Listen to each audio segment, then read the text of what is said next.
উসজুদু লি আদম, ফেরেশতারা সহ সম্মুখে যারা আছো আদমকে সিজদা করো। ফাসাজাদু ইল্লা ইবলিস আবা ওয়াস্তাকবারা ওয়া কানা মিনাল কাফিরিন। সব ফেরেশতারা সিজদায় লুটিয়ে পড়লেন, ইল্লা ইবলিস কে করে নাই? আল্লাহ বললেন, এই ইবলিস সিজদা করলি না কেন? বলে, আমি সিজদা করব কেন? আমার যুক্তিতে মিলে না। ভার উঠাইয়া স্ত্রীকে রাখে আর টাকা পয়সা যা পারে মানুষের বাড়ি কাজ করে, গোসলের পানিটা পর্যন্ত ভেতরে দেয়, খানা দিয়ে দেয়, মহিলা যেন বাহিরে বের হতে না হয়, এরপরে কাজ করতে যায়।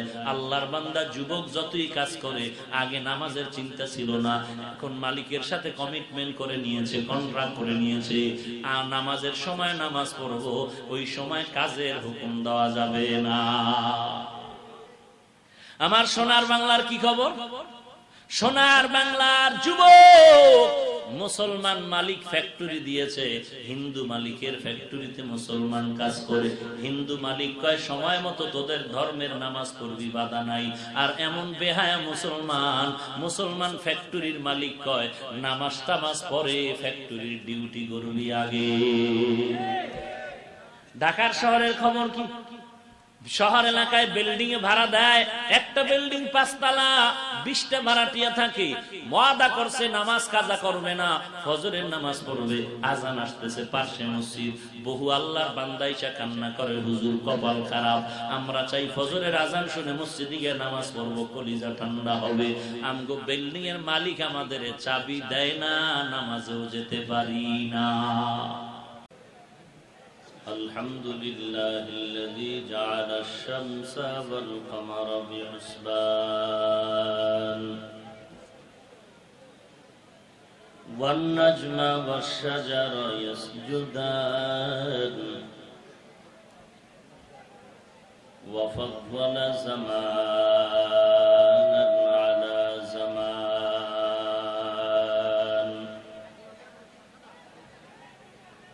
كما فضل مكانا على مكان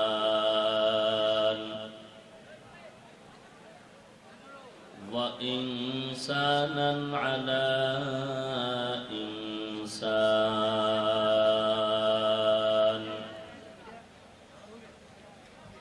ونشهد أن لا إله إلا الله وحده لا شريك له لا ضد له ولا ند له ولا مثل له ونشهد أن سيدنا وسندنا وحبيبنا وحبيب ربنا وطبيبنا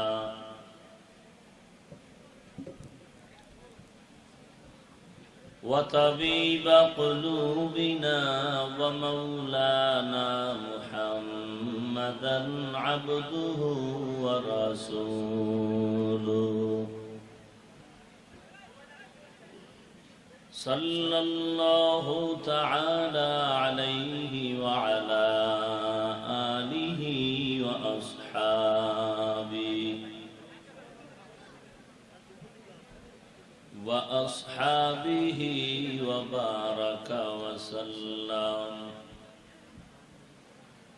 وبارك وسلم تسليما كثيرا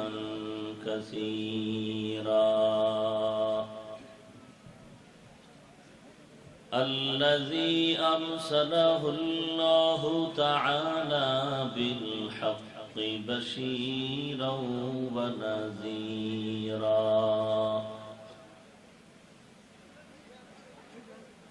وداعيا إلى الله بإذنه وسراجا منيرا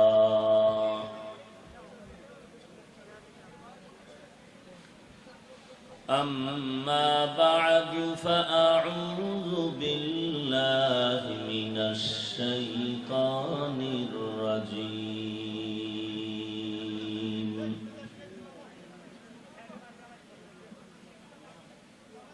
بسم الله الرحمن الرحيم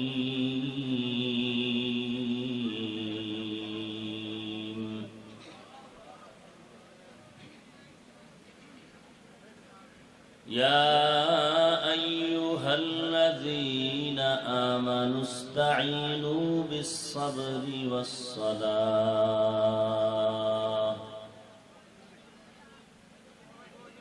إن الله مع الصابرين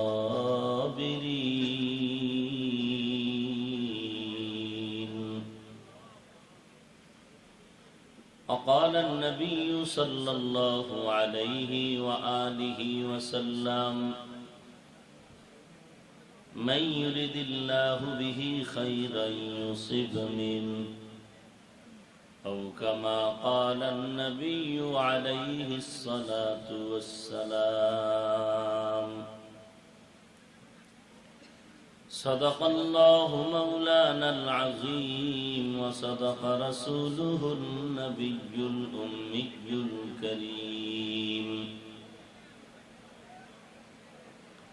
ونحن على ذلك من الشاهدين والشاكرين والذاكرين والحمد لله رب العالمين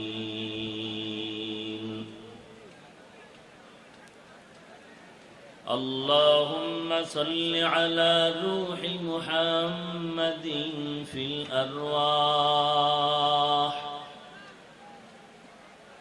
وعلى جسد محمد في الأجساد وعلى قلب محمد في القلوب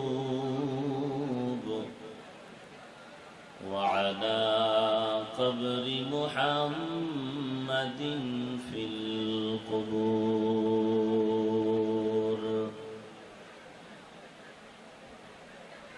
سبحانك لا علم لنا إلا ما علمتنا إنك أنت العليم الحكيم رب اشرح لي صدري ويسر لي أمري واحلل عقدة من لساني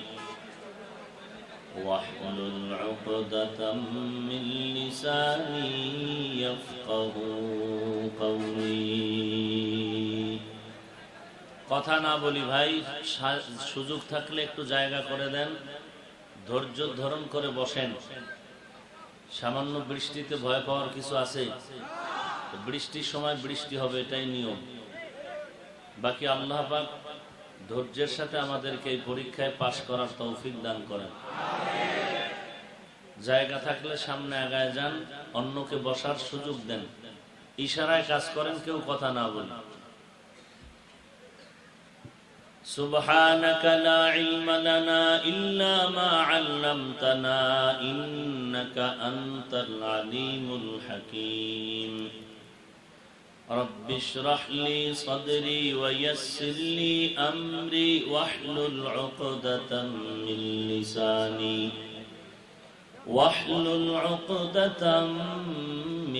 لساني يفقه قولي مقبول تو ہے شاذ ہے قابل تو بہت ہے مقبول تو ہے شاذ ہے قابل تو بہت ہے آئینہ کے مانندے تو نہیں دل تو بہت ہے آئینہ کے مانندے تو نہیں دل تو بہت ہے এক চশমে জাদান গাফেল আজা শাহে নবাসী, এক চশমে জাদান গাফেল আজা শাহে নবাসী, শায়দ কে নিগাহে কুনদা গাহ নবাসী, शायद के निगाहे कुनदा गाह नबाशी। उल्फत में बराबर के वफा हो के जफा हो, उल्फत में बराबर के वफा हो के जफा हो, हर चीज में लज्जत है अगर दिल में मजा हो, हर चीज में लज्जत है अगर दिल में मजा हो। অধ্যকার ওয়াজদার মাহফিল তথা ইসলামী মহাসম্মেলনে উপস্থিত মুহতারাম সম্মানিত সভাপতি, প্রধান অতিথি, বিশেষ অতিথি বৃন্দ, মুআজ্জাজ ও মুকাররম, জাতির মাথার মুকুট ওরাসাতুল আম্বিয়া হযরত উলামায়ে কেরাম, দূর দূরান্ত থেকে আগত আল্লাহ পাকের আশিকিন, জাকিরিন, শাকিরিন, মুহিব্বিন, মুরব্বিয়ান আযম, কলিজার টুকরা আমার সমবয়সী যুবক বন্ধুগণ, স্নেহের ছোট ভাই, পর্দার আড়ালে অবস্থানরত শ্রদ্ধা সম্মানিত মা ও বোনেরা, আল্লাহ রাব্বুল আলামিনের দরবারে লাখো কোটি শুকর ও সুজুদ যে মহান রব্বুল আলামিন ফিতনার জামানায় কোরআন ও সুন্নাহর ভিত্তিতে সহিহ তরিকায় কিছু কথা বলার জন্য, শুনবার জন্য আমাদেরকে কবুল ও মঞ্জুর করেছেন। নিয়ামতের শুকর আদায়ার্থে মুসলমান হিসেবে ঈমানের আওয়াজ উঁচু করে এক আওয়াজে উচ্চ কণ্ঠে সকলেই কালিমাত শুকর উচ্চারণ করি, আলহামদুলিল্লাহ। লক্ষ কোটি দরুদ ও সালাম সাইয়্যিদুল মুরসালিন, রাহমাতুল লিল আলামিন, শফিউল মুযনিবিন, খাতামুন নবিয়্যিন, সাইয়্যিদুস সাকালাইন, ইমামুল মুরসালিন, শফিউ আযম, রাসূল আকরাম, রহমতে আলম, নবিয়্যুল আরব আল আজম, হাবিবে কিবরিয়া, আশরাফুল আম্বিয়া, সাইয়্যিদুল আম্বিয়া, শফিউ মাহশর, সাকি কৌসর, आकाए नामदार, मदीना का ताजदार, आफताब नबूवत, फख्र मौजूदात, सय्यदुल मखलूकात, हजरत मुहम्मदुर रसूलुल्लाह सल्लल्लाहु अलैहि व आलिहि वसल्लमेर উপর সর্বোপরি শুকর যাদের অক্লান্ত পরিশ্রমের মাধ্যমে আজ এই সুন্দর আয়োজন, সময় পরামর্শ অর্থ দিয়ে দোয়া করে উপস্থিত হয়ে মাইক লাইট প্যান্ডেলের ব্যবস্থাপনার মাধ্যমে সহযোগিতার হাত যারা বাড়িয়েছেন, এলাকার যুবক, বৃদ্ধ, ব্যবসায়ী, শ্রমিক, চাকুরিজীবী, বিভিন্ন শ্রেণী পেশার মানুষ, জনপ্রতিনিধি, প্রশাসন, উলামায়ে হযরত, ইমামে মাসাজিদ, প্রত্যেককেই আল্লাহ তাআলা এই খিদমতের বিনিময়ে দুনিয়াতে শান্তি, পরকালে চির মুক্তির ব্যবস্থা করে দিন। বহু কষ্টকে উপেক্ষা করে আপনারা এখানে হাজির হয়েছেন। আল্লাহ রাব্বুল আলামিন আজকের এই মাজমা, এই মজলিসকে কবুল করে নিন। সংক্ষিপ্ত আলোচনার জন্য কোরআনে হাকিমের এক আয়াতে কারিমা তিলাওয়াত করেছে। বিশ্ব নবী, শেষ নবী, মহানবী, শ্রেষ্ঠ নবী সাল্লাল্লাহু আলাইহি ওয়া আলিহি ওয়াসাল্লামের অসংখ্য অগণিত অমীয় বাণী, পবিত্র হাদিস শরীফের মধ্য থেকে এক হাদিসের অংশ পড়েছি। আয়াত ও হাদিসের আলোকে ইখলাস রুহানিয়াতের সমন্বয় কিছু কথা বলার মতো, আপনাদের শুনবার মতো হিম্মত, ধৈর্য, তৌফিক আল্লাহ পাক দান করুন। আল্লাহুম্মা আমিন।